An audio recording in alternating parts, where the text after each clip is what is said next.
Bom dia a todos, meus irmãos.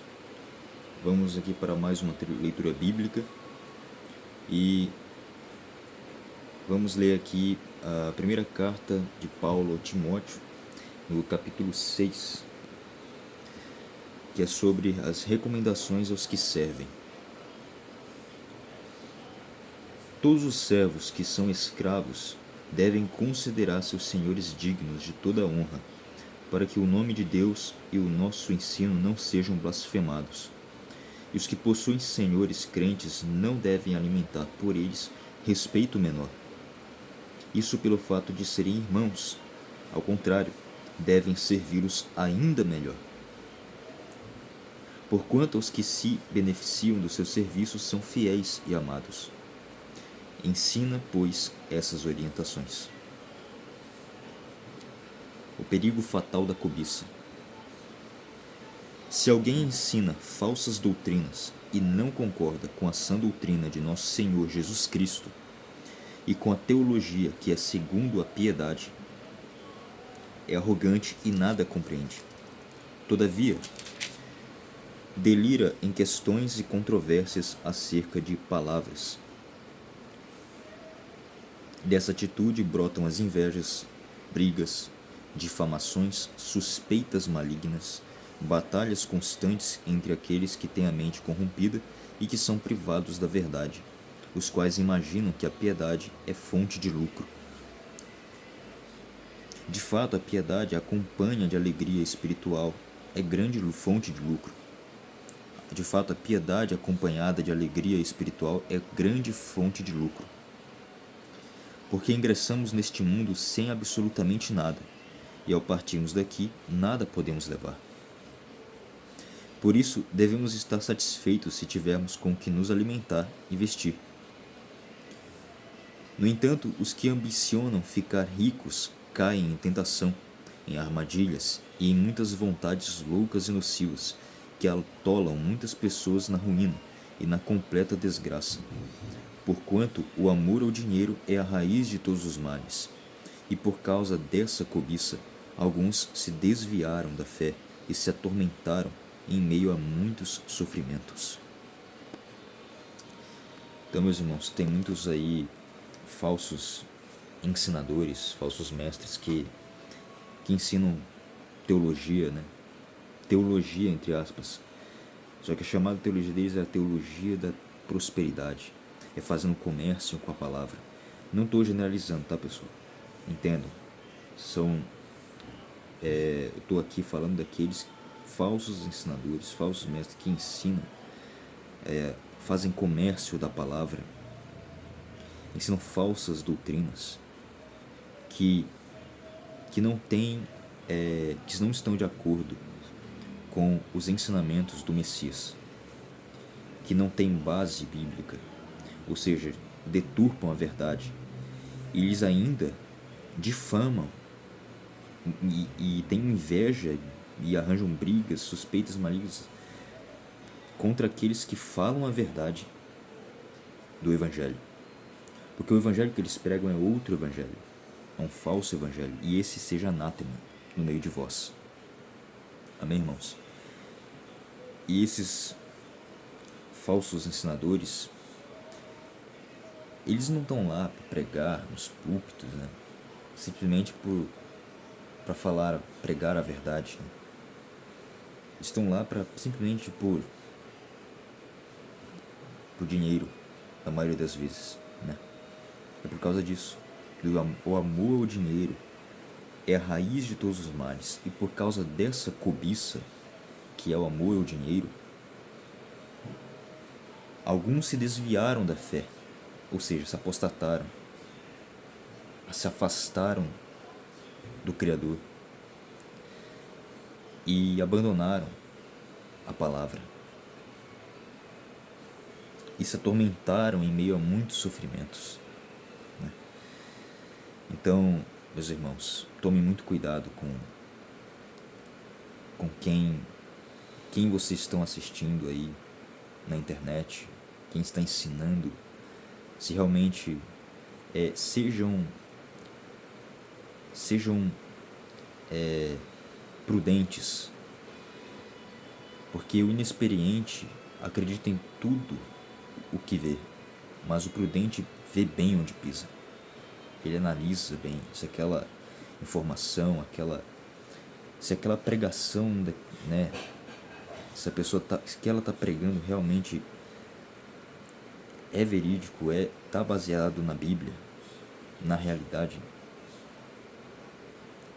Se tem,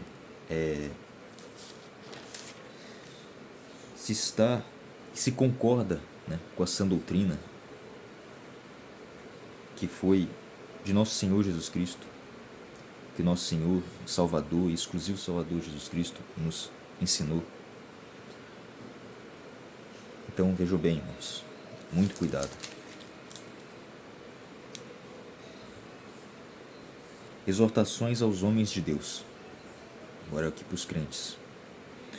Porém tu, ó homem de Deus, foge dessas ciladas e segue a justiça, a piedade, a fé, o amor, a constância e a mansidão. Combate a boa batalha da fé.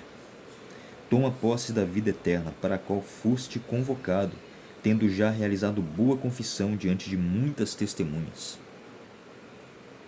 Na presença de Deus, que a tudo dá vida, e de Cristo Jesus, que perante Pôncio Pilatos fez o perfeito testemunho, eu te exorto.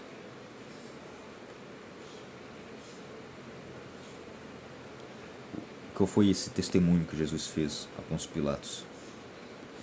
Que ele diz lá, né, pro imperador daquela época, né, que o reino dele não é deste mundo.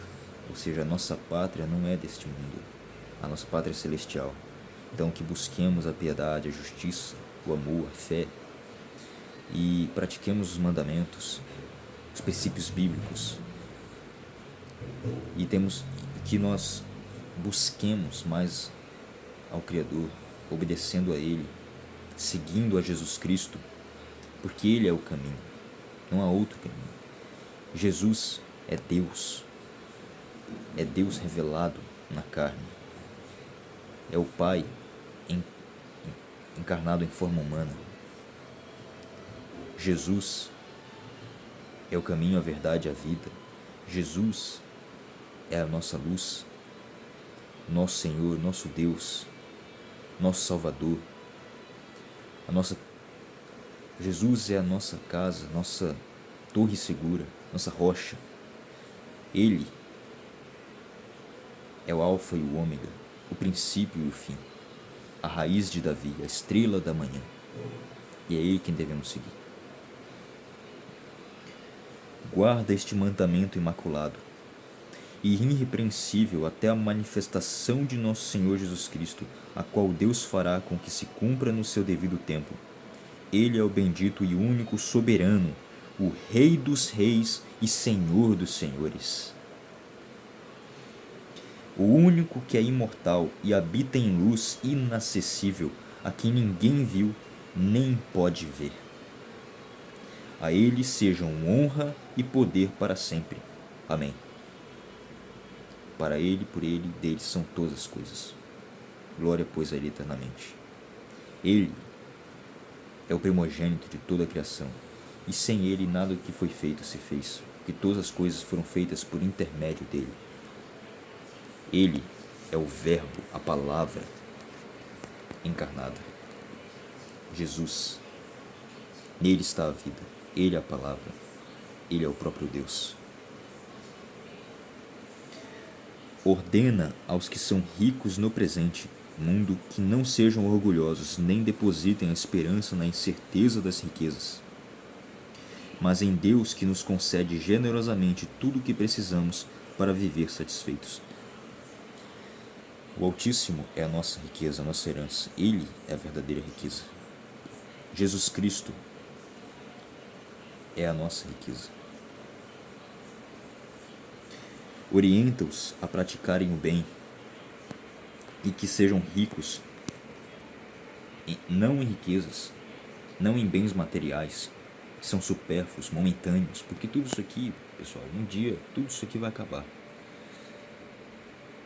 Então, não sejam ricos nas coisas deste mundo, Porque aquele que quiser salvar sua vida neste mundo a perderá, mas quem perder sua vida por minha causa aguardará para a vida eterna.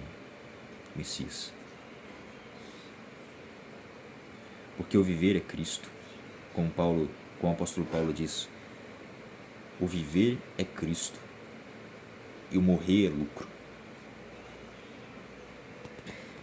Orienta-os a praticarem o bem e que sejam ricos em boas obras, bons frutos, sensíveis, solidários e generosos.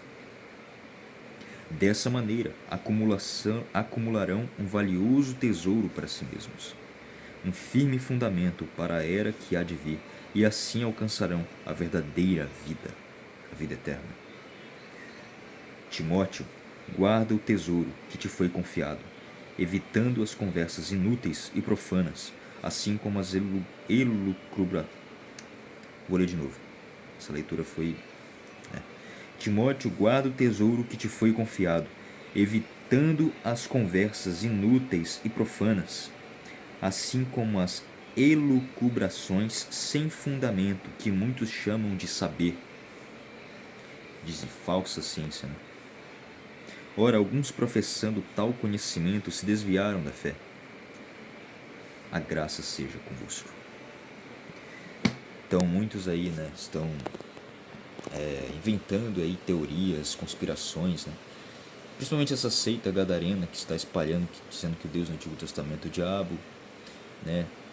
E que são pessoas que não têm amor pela verdade, que estão cegas, que são guias cegos guiando cegos. Devemos tomar cuidado com quem proclama essa falsa ciência, esse falso conhecimento, que não tem bases gnósticas, ocultistas.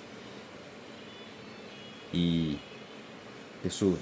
meus amados irmãos, devemos tomar cuidado e buscarmos o verdadeiro conhecimento, que é Jesus Cristo. Porque o conhecimento deste mundo só traz sofrimento, mas o conhecimento verdadeiro, que é Jesus Cristo, traz a vida. Amém, irmãos? Que a graça seja convosco.